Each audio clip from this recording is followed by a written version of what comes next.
This video is going to focus on a method of factoring that is referred to as completing the square.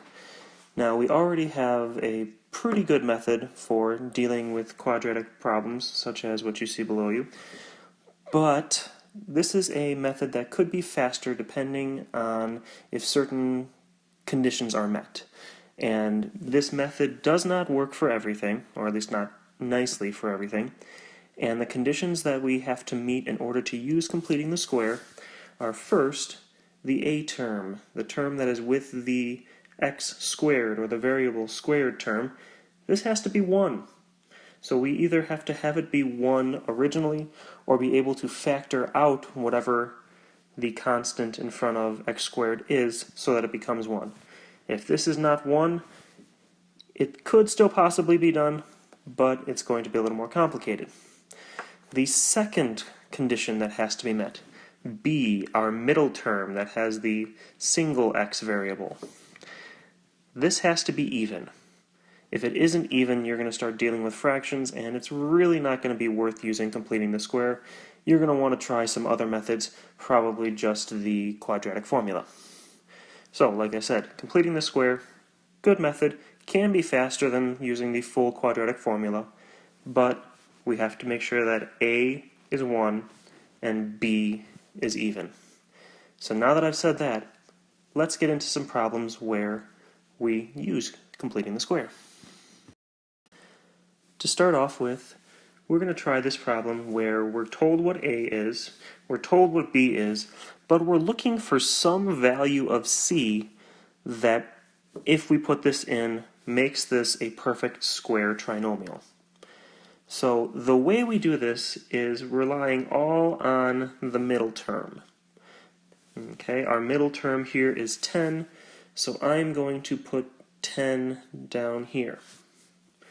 To get what c needs to be to make this a perfect square trinomial, we have to do two things to that middle term b, which is 10.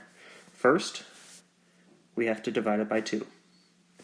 Then, we have to square it.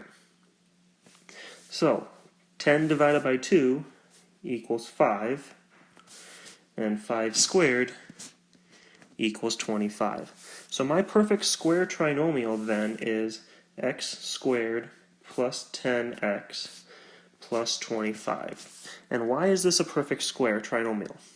Because I can factor this down into just being x plus 5 squared. This is a perfect square now. And if you don't believe me, let's take a moment and actually distribute this out using the squared term. So let me push this up. X plus 5 squared is the same thing as x plus 5 times x plus 5. And if we're going to distribute this, we can use our FOIL method, which is multiplying first the x's. So that's x squared. Then we multiply the outer terms, so 8 times 5, x times 5, which is 5x. Then we multiply the inner terms, which is 5 times x as well. And then we can multiply the last terms, which is 5 times 5, and gives us 25. And if I if I simplify this down by combining like terms, I end up with x squared plus 10x plus 25, and I just realized I wrote equals 25 over here. This should have been plus 25, sorry. And hopefully you notice that this is the exact same thing as this, which we simplified down into this. So once we get the perfect square trinomial, basically all we do, square root the x squared, which gives us just x, square root c, 25 square rooted is 5, and then create your binomial there with the exponent. Alright, let's try another one like these. Here we've got x squared minus 14x plus c. And just like last time, our main focus is going to be on the b term. And here the b term is negative 14. So just like before, I wrote it over here just by itself. To complete the square, we have to cut it in half and then square that term. So negative 14 divided by 2 is negative 7, and that squared gives us positive 49. Because remember, a negative squared, or a negative times a negative, is going to be positive. So that means our final perfect trinomial, before we combine it down or simplify it down, is x squared minus 14x plus 49. And what does this look like when we simplify it down? It becomes the square root of x squared, which is just x. It becomes the square root of 49, which is 7. And we have to think to ourselves, is this 7 going to be positive or negative? And the answer to that is, what is the sign on b originally? Here, b is negative. So that means this is going to be x minus 7 with that quantity squared. So there we go. If you are trying to figure out what c needs to be to complete the square, we take our b term, we divide it by 2, and then we square it to put it at the end of our quadratic equation or expression, and then we factor it down into a nice, simple looking equation here. Alright, but what if they give us something different? What if they give us an actual quadratic equation set equal to 0 and we want to use the completing the square method instead of the whole quadratic formula? Let's see what's going to happen with this. Now I have an actual quadratic equation with x squared plus 6x plus 7 equal to 0. And our first instinct for these might to be using the quadratic formula. And we could. It would work. That's always our best go-to choice. But if we want to try to do something that's a little bit simpler, and as long as our criteria is met from the beginning, like I said, where a has to be 1 and b has to be even, we could try completing the square. So here's how this works if they already give you a full equation with a c and set equal to 0. We are still going to rely on our b term. What's going to happen here is, just like before, we'll take our 6, we're going to divide it by 2, and we're going to square it. Now what is that? That is 3 squared, which is 9. But we've already got a number here. We're not just trying to find something that's going to go in this place. So if we add something into the equation, we also have to take it away. Otherwise, we're changing the equation's value. So really what's going to be happening is we're going to create the quantity x squared plus 6x plus the 9 that we just created. Okay, this 9 is right here. But I still have this 7 around. So I have then plus the 7 from before. But I also have to subtract the 9 that I just included here. Because adding a 9 and taking away a 9 cancels itself out, and we really haven't changed anything about the equation. Just how it looks to make it a little simpler to work with. So then this is still equal to 0. This is now a perfect square trinomial. If we take the square root of x squared, we're going to have just x. If we take the square root of 9, we're going to have 3. And remember, we need to use the sign that is on our b term, so since it's positive, it's going to be x plus 3 quantity squared. And then we can't forget about this over here. I'm adding 7, but then I'm taking away 9. So what's really happening is I am taking away 2. And that's going to be set equal to 0. Now that I have just a single x, I can solve this. I can find out what value of x is going to make this entire equation equal to 0. And that's what we wanted.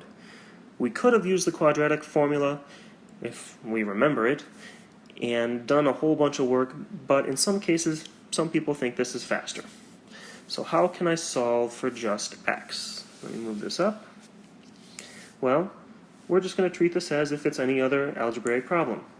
We're going to add 2 to both sides so that these cancel out.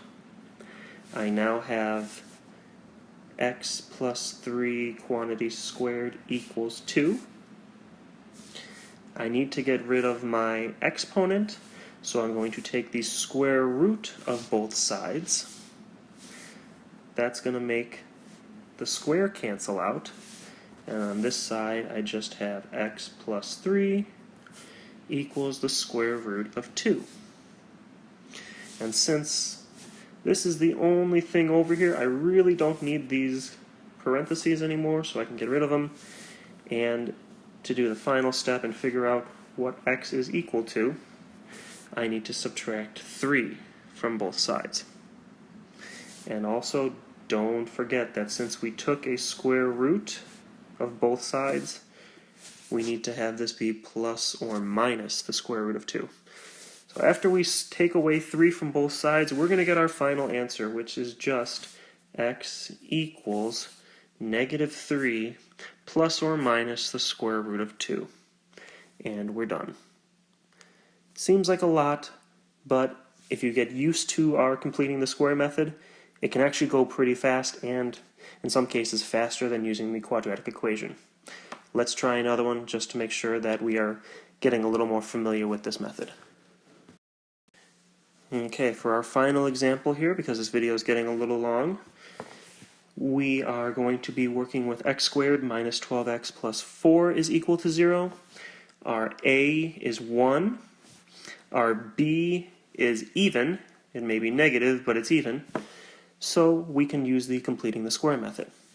Let's take our b term, which is negative 12, divide it by 2, and square that answer. So I get negative 12 divided by 2, which is negative 6 quantity squared, which then becomes 36. So I can rewrite the problem as x squared minus 12x plus 36, put that in parentheses because that's our new perfect trinomial.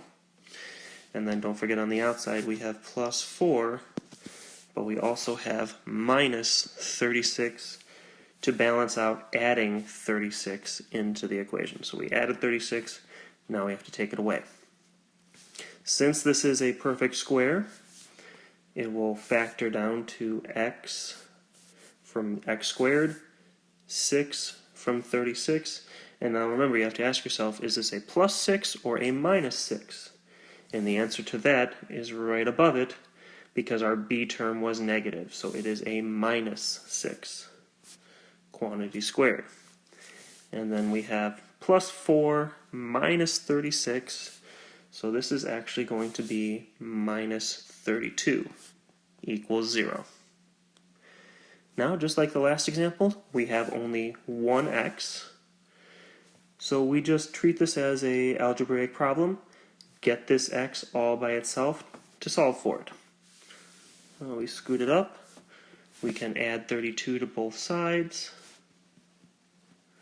so that those cancel out, and I have x minus 6 quantity squared equals 32. Get rid of our square term by square rooting both sides. That causes those to cancel out. I'm left with x minus 6 equals plus or minus the square root of 32. Now I need to add 6 to both sides so that these cancel out. And I have x equals 6 plus or minus the square root of 32. And if you think we're done, we're pretty close, but you're forgetting one important thing.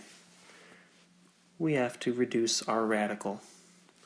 So hopefully we've gotten pretty good at reducing radicals by this point if you've watched some of the other videos. And we remember that, 32 breaks down into the square root of 16 times the square root of 2. And then the square root of 16 is, oops, move this up. Square root of 16 is actually 4. Square root of 2 stays the square root of 2. And then we can just bring down our 6 plus or minus. So our final answer is x equals 6 plus or minus 4 times the square root of 2. Hopefully with these 4 examples that I've shown you, you're starting to get the hang of using the completing the square method. Just remember, you can only use this method if your a term is 1 and your b term is even. Hope this helps, and good luck.